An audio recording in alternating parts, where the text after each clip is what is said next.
Hey, good to see you again. By now, you've learned some ways to organize and incorporate data into your presentations. You've also covered why effective presentation skills are so important as a data analyst. Now you're ready to start presenting like a pro. Coming up, I'll share some pro tips and best practices with you. Let's get started. We've talked about how important your audience is throughout this program, and it's especially important for presentations.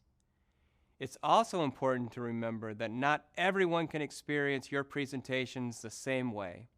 Sharing your presentation via email and putting some forethought into how accessible your data viz is before your presentation can help ensure your work is accessible and understandable.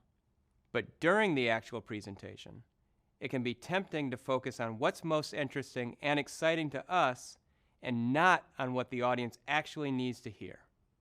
And sometimes, even the best audiences can lose focus and get distracted. But here's a few things you can do during your final presentation to help you stay focused on your audience and keep them engaged.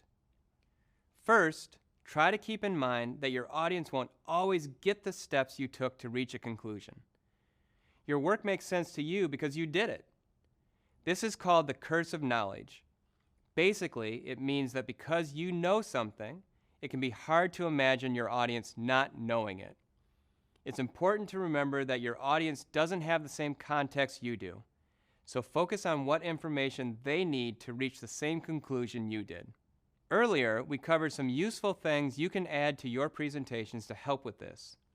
First, answer basic questions about where the data came from and what it covers. How was it collected? Does it focus on a specific time or place? You can also include your guiding hypothesis and the goals that drove your analysis.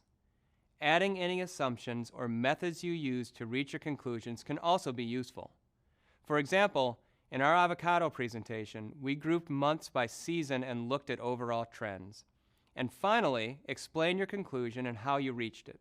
Your audience also has a lot on their mind already. They might be thinking about their own work projects or what they want to have for lunch. They aren't trying to be rude, and it doesn't mean they aren't interested. They're just busy people with a lot going on.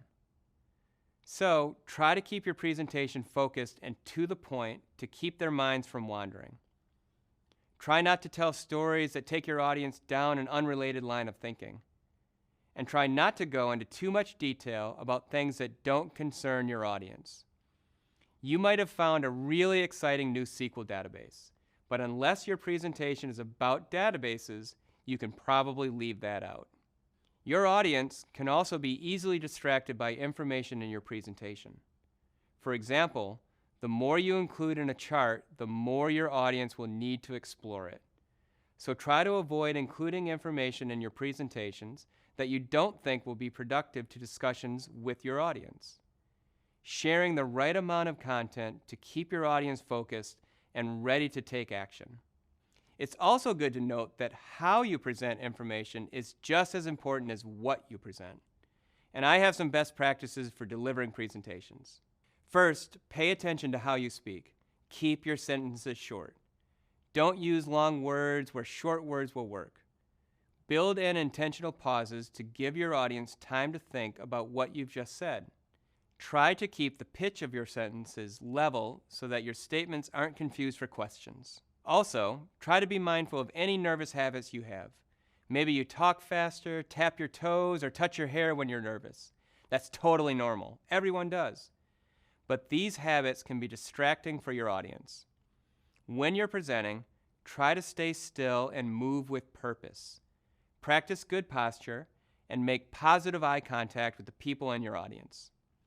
Finally, remember that you can practice and improve these skills with every presentation. Accept and seek out feedback from people you trust. Feedback is a gift and an opportunity to grow. And with that, you've completed another module. The presentation skills you've learned here, like using frameworks, weaving data into your presentation, and best practices you can apply during your actual presentations, are going to help you communicate your findings with audiences effectively.